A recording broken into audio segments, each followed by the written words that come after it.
I'm Carolyn. I just finished grocery shopping.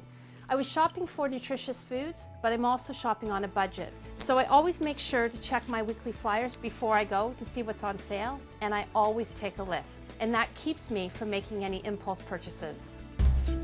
Food is an important part of everyday life. Eating the right food will help you get the most out of your day.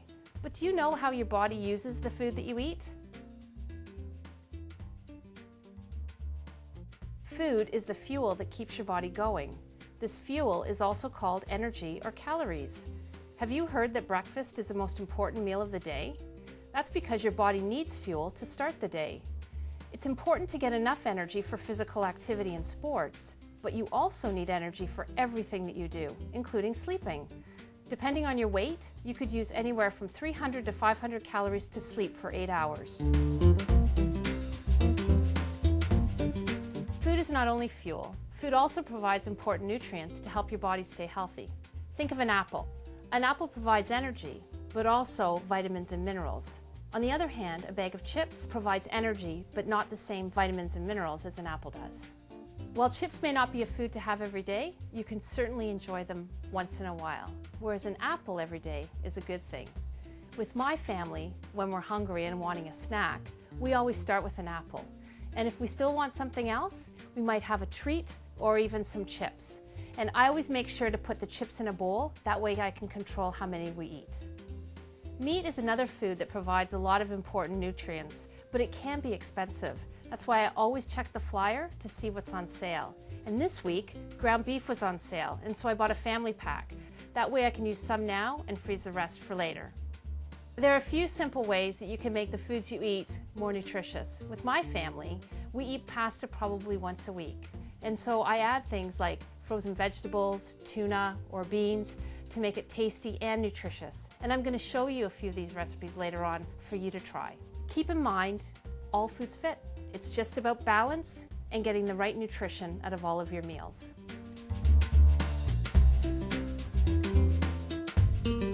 So now we know that food is fuel, but what kind of nutrients does your body need, and how do you know if you're getting enough?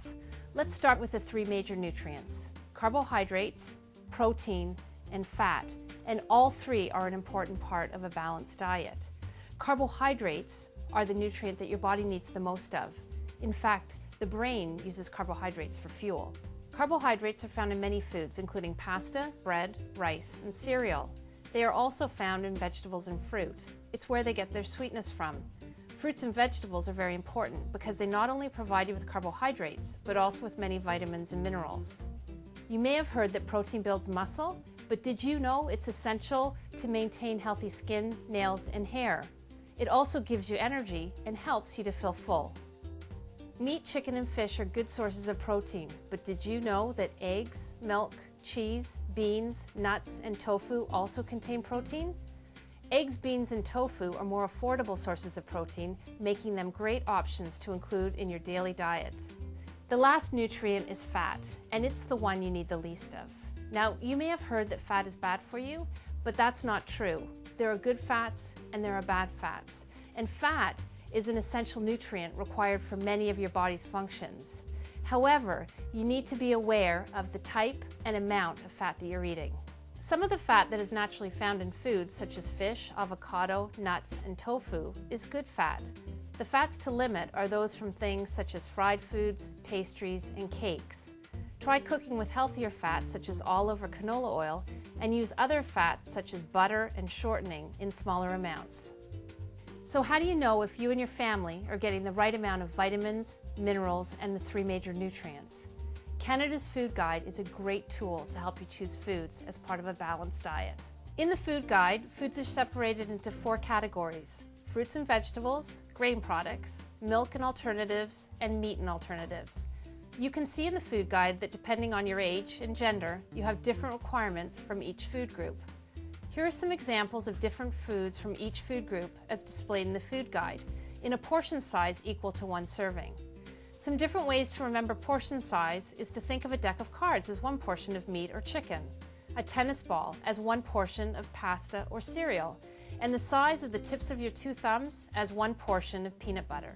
Take a look at this colorful plate that contains foods from 3 of the food groups from Canada's Food Guide in the right amount. An easy way to plan your meals is to have half your plate filled with vegetables, a quarter with meat or alternatives, and a quarter with grain products. Round it out with a piece of fruit and a glass of milk and you have yourself a balanced meal. Look for copies of Canada's Food Guide at your doctor's office, community centre, library, or you can check online. Now you know what foods your body needs and why they are important, but I'm sure you're wondering how you can take these foods and make them into nutritious meals for you and your family. Let's take a look at how you can do this using Canada's Food Guide. As a reminder, there are 3 key nutrients that we all need: carbohydrates, protein, and fat. And they're all found in the 4 food groups from Canada's Food Guide, in fruits and vegetables, grain products, milk and alternatives, and meat and alternatives. Let's start by looking at breakfast. Now I know it might be difficult to get all 4 food groups, but try to get at least 3. Take a look at my plate. For breakfast, I have 2 slices of toast. When choosing bread, I always try to choose whole grain whenever possible because Canada's Food Guide recommends making half your grains whole grain every day. You'll also see peanut butter because I love it on my toast. And while I've chosen an apple as a piece of fruit, you can choose any of your favorite fruits. I also try to buy fruit that's in season because not only do you get a fresh product, you get it at a better price. Keep in mind that canned or frozen fruit is also a good option because you can add those to cereal or yogurt. Finally, I always try to have a glass of milk in the morning with my breakfast. Now let me show you the lunch I made to take to work. I made a sandwich with the same bread that I use for breakfast, and I'm having tuna on it. If I have cheese at home, I'll add a slice to my sandwich. I packed some carrot and celery sticks and a can of peaches and water for dessert. Canned fruit is a great way to have affordable fruit all year long. Another lunch idea that is great in the winter is soup. You can throw in some vegetables to any soup that you have at home or add some lentils to make it even healthier. Now we're going to move into the final meal of the day, dinner. And when you think about Canada's Food Guide, dinner is an easy meal to include the 4 food groups. I'm going to show you an easy recipe where the base is either pasta or rice. And when I'm buying pasta or rice, I try to buy them in bulk to get a better deal. I've made 3 variations on a similar dinner, but in each one I've added a different vegetable option: canned, frozen, or fresh, depending on what's in season, what's on sale, and of course, what's easy. The first option is to add ground beef, canned tomatoes, and mushrooms. And whenever possible, I choose lean or extra lean meat. For this dish, I've used pasta as the grain.